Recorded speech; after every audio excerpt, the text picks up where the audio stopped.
Welcome to Master 2255 English Phrasal Verbs, complete course with 150 categories for fluency.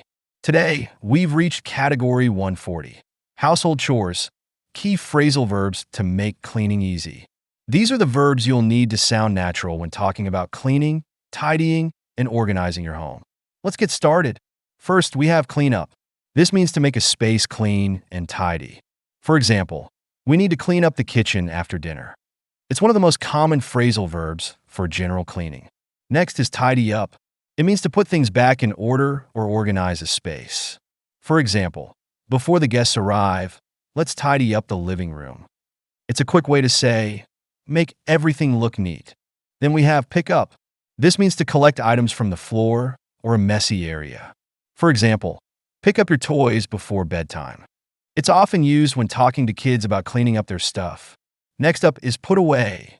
This means to return items to their correct place. For example, put away the groceries after shopping.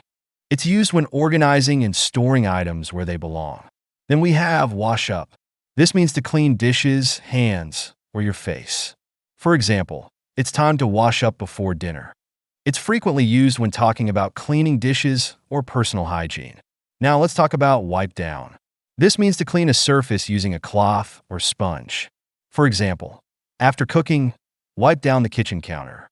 It's essential for cleaning smooth surfaces like tables and countertops. Another important one is sweep up. It means to clean the floor using a broom. For example, can you sweep up the leaves on the porch?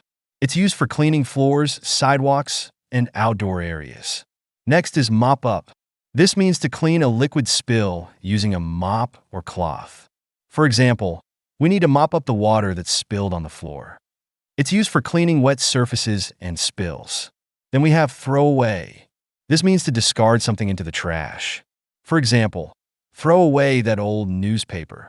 It's often used when talking about getting rid of garbage or things you no longer need. Another useful verb is hang up. This means to put clothes or objects on a hook or hanger. For example, hang up your coat as soon as you come in.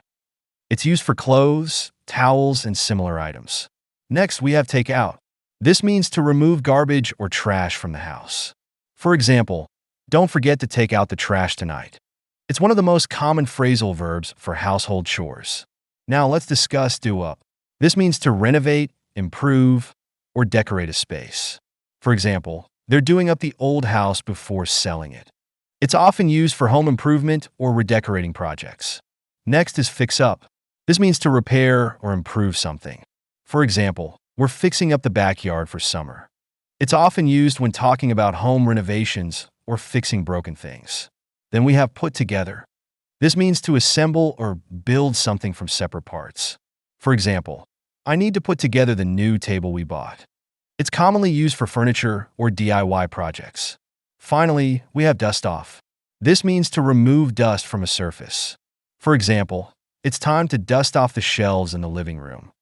It's often used when talking about cleaning old or rarely used items. And that's it for category 140. Household chores. Key phrasal verbs to make cleaning easy. These phrasal verbs will help you sound natural when talking about cleaning and organizing your home. See you in the next lesson for category 141.